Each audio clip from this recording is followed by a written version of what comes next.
Good evening. This is Defacto Review, a weekly analysis of the latest political, economic, and social issues in Mongolia by Mr.Jargalsaikhan. Good evening. And I'll be your host, Tikshirult. Today's topics are on the potential dumping of the price of cement, the Russian Foreign Minister's surprise visit to Mongolia, and Prime Minister Oyun-Erdene's visit to Singapore. So, moving on to our first topic, Khutul Cement and Lime Industry joint stock company was privatized and the rights were sold to a private company. However, the owner of Khutul Cement passed away and this led to an acquisition by the government. In light of recent raw material shortages and expensive prices for products, Khutul Cement has announced a campaign to fight the increase in the price of cement. The factory has 6,000 tons of cement in its warehouse and they plan to sell 5 tons per week for 15,000 turuks. The company explained that this is to limit exchangers from buying cement in large quantities and reselling it at higher prices. For comparison, a bag of cement from Cement is being sold at 25,000 turuks. So that brings us to question one, and it's about the question of dumping. So dumping is when a manufacturer or a distributor drops prices in a market to drive out competition and create a monopoly where only they can dictate the price and quality of the product. Mr. Jargalsaikhan, do you think that price decrease by Khutul Cement is a form of dumping? That's a question because that's the anti-monopoly agency to clarify. Because the government of Mongolia recently started a new campaign to reduce prices due to inflation of 15% recently. And the state-owned enterprises, Khutul, as you have described, started to fix the price for cement at the level of 15,000 for a bag of cement, which is 50 kilograms of cement. And that means 1 ton of that cement will cost 300,000 tugrik, and which is way less than other 2-3 competitors producing. In Mongolia, 85% of the cement is sold to construction companies. Only 15% buy in bags. Those mostly homeowners and SMEs buy in that package. And there are 2 issues. One is supply chain issue. Mongolia has 4 production companies: MAK, Mongolia, a Chinese company, and Khutul. This Khutul state-owned enterprise now.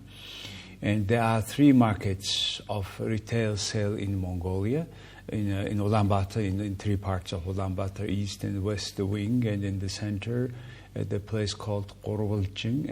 It's also otherwise called the 44th Point. And these 3 sales points are usually operated by traders. We call them changers.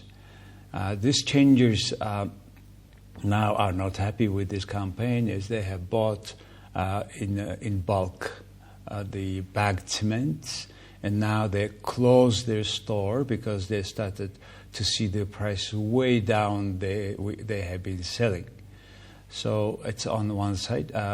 On the other side, this acting director of this Khutul plant, which is nearby Darkhan, you can buy. Ulaanbaatar said that you can buy cement at 11,000 per bag at the plant.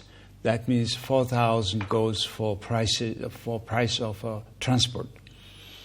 It's on one side. On the other side, the question comes: if those prices are sold way higher than their cost, at very much higher than cost, like by other 3 producers, at almost the same level, it may be also a cartel price or agreed price.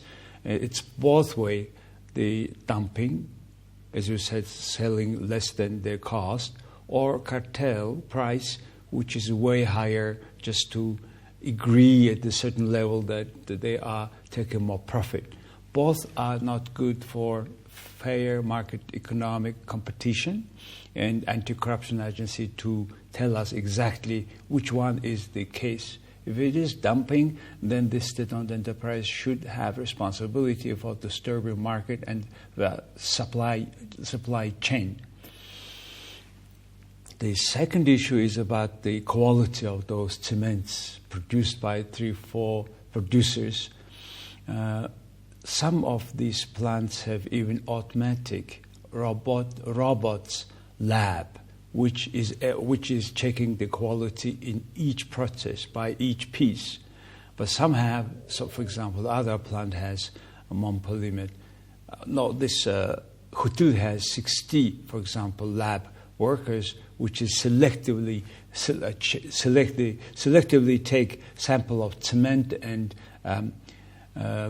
make a quality control.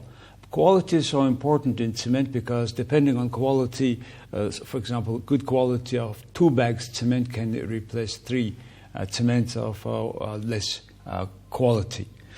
And there is no independent third controller of the quality of all these different types of cement, and not only cement in Mongolia, for say. So because cement is so important, it has to do with the human security, because the whole buildings, we don't know after beyond the facade the quality of cement of each cement beton pillar of the building. So with that issue comes. The third I would like to add here, also an issue of logistics. Mongolian railway, mostly the Ulaanbaatar railway, has not enough amount of specialized wagon, or we call it cars, for transport of cement.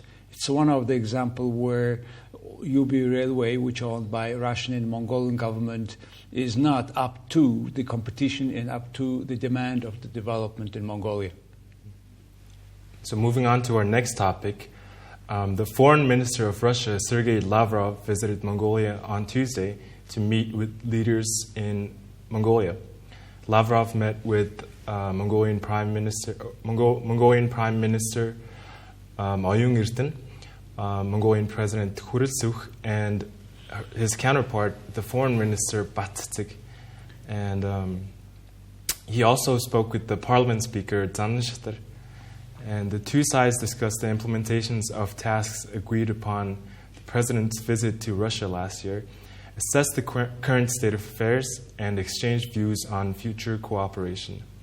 In connection with the visit, locals demonstrated their opposition to the Russia-Ukraine war and expressed their disappointment with the reception of the Russian representative.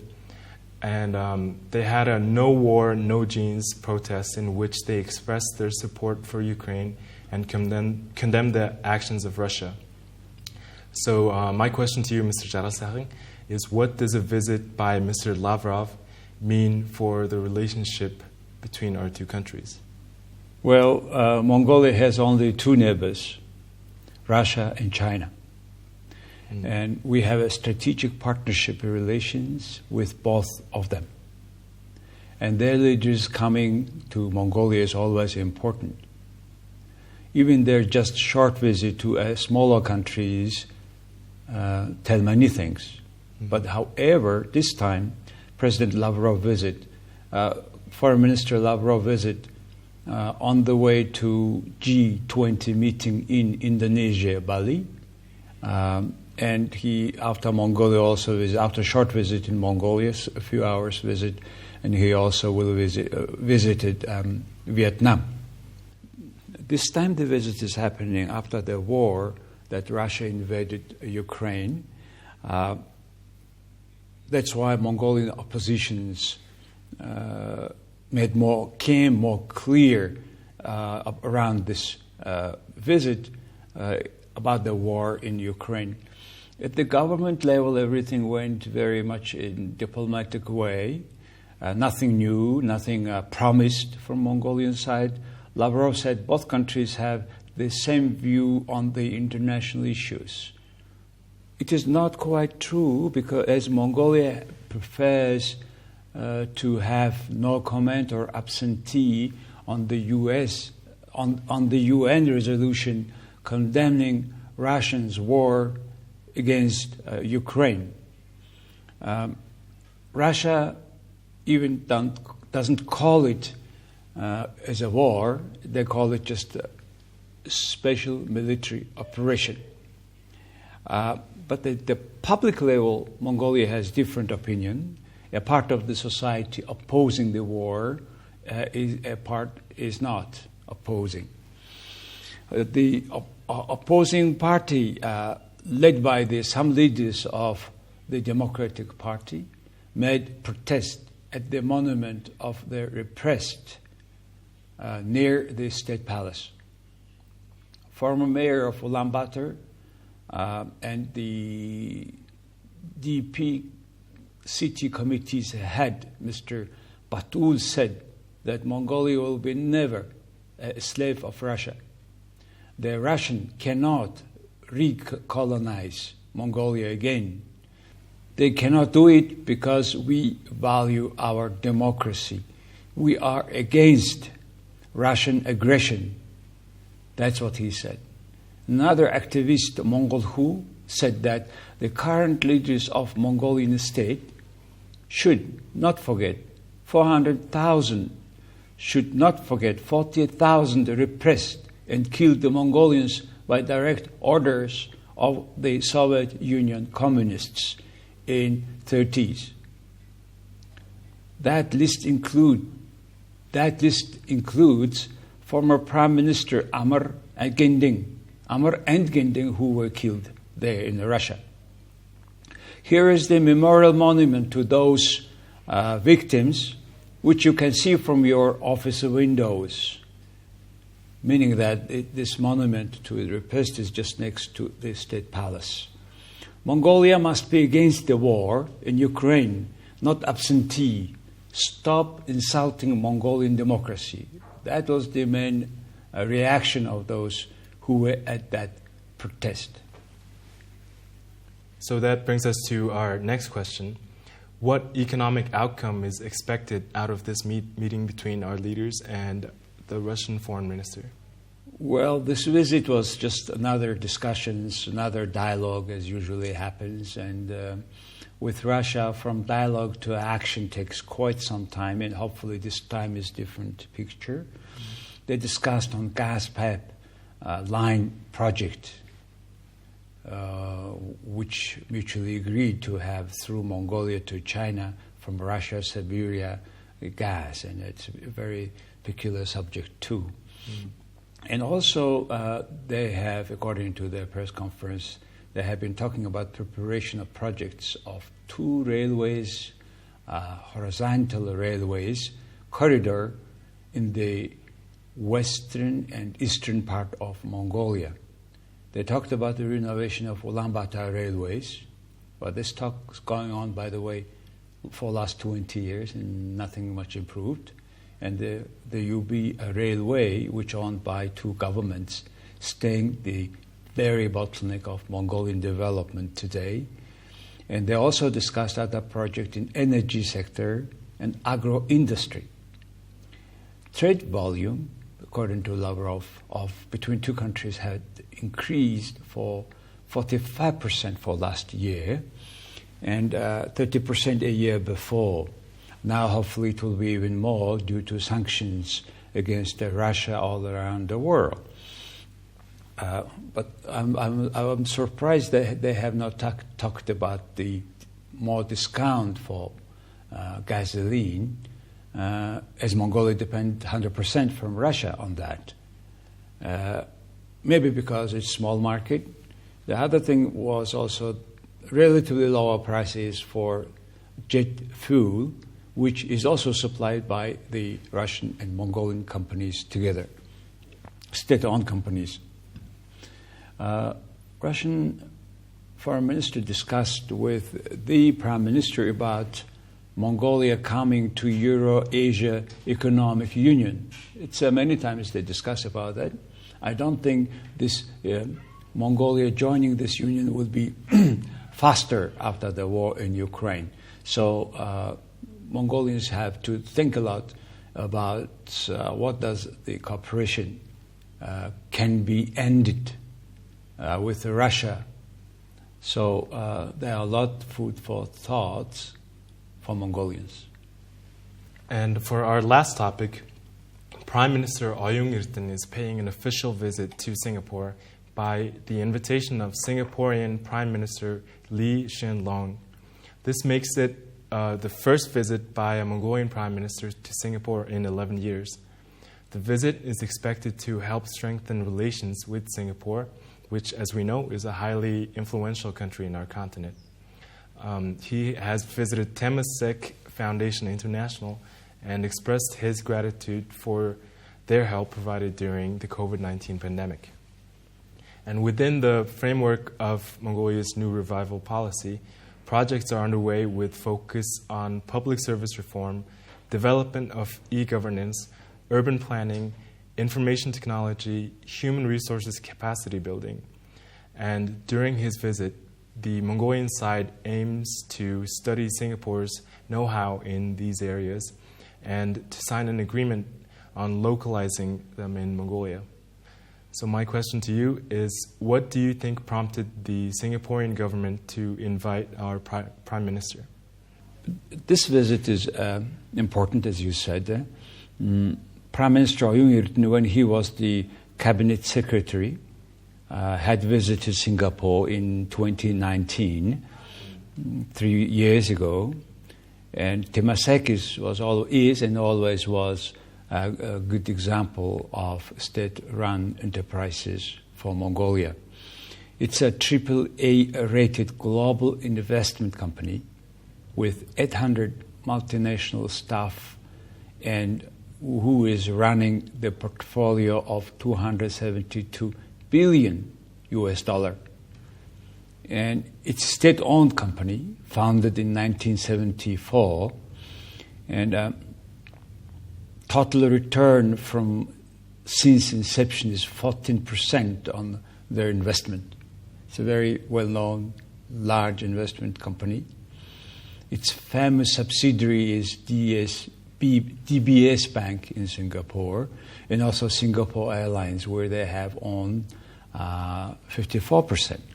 The other large corporations are Capital Land and Singatel.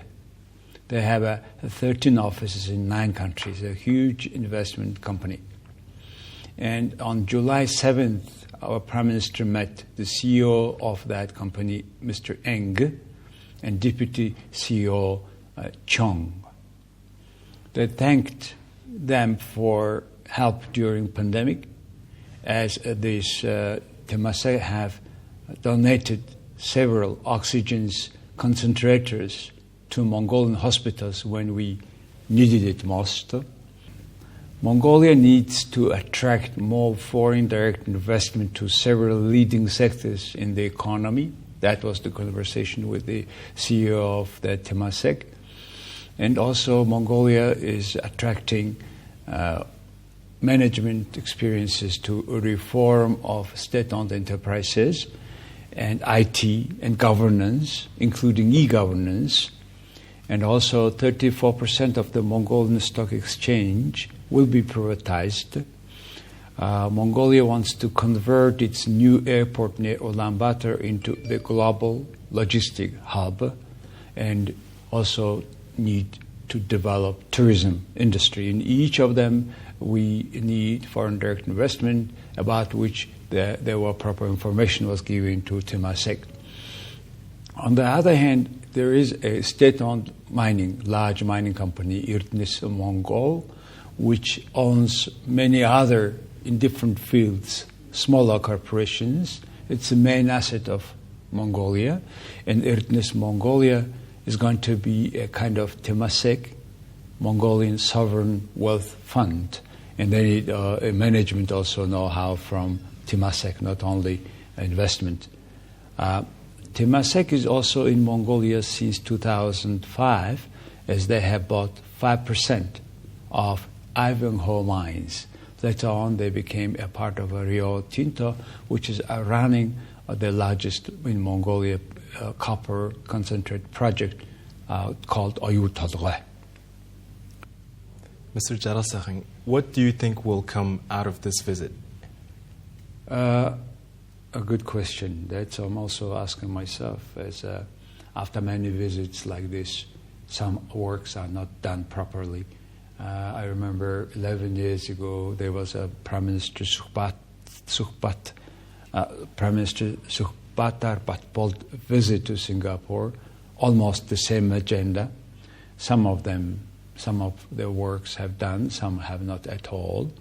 Also, I remember the visit of Oyun-Erdene Mongolia CEO at that time, Mr. Jargalsaikhan, to Temasek. And he was saying that Singapore is a neutral country, it's not China, neither Japan, and it is more convenient for Mongolia, etc. But many talks are not becoming real actions. And plus, Temasek is a state-owned enterprise, but their government and transparency of the management is completely different. So probably Mongolia needs to know more about that. And plus, the international newspaper is saying that in Temasek, the pay of the CEO and how much they have influence from the prime minister's family, not clear, etc. So only thing is, this time, this visit will bring more result. That's only thing now that I hope that this visit will bring different result.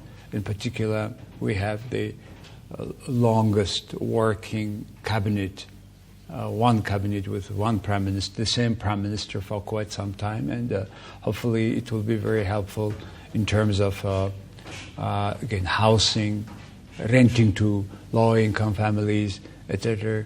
And in particular, when we implement e-governance, e-Mongolia project, and where Singapore is one of the leading countries in that sense. That is all for this week. Thank you for your input, Mr. Jargalsaikhan, and thank you for watching. We will see you at the same time next week. Have a good night. Thank you. Goodbye.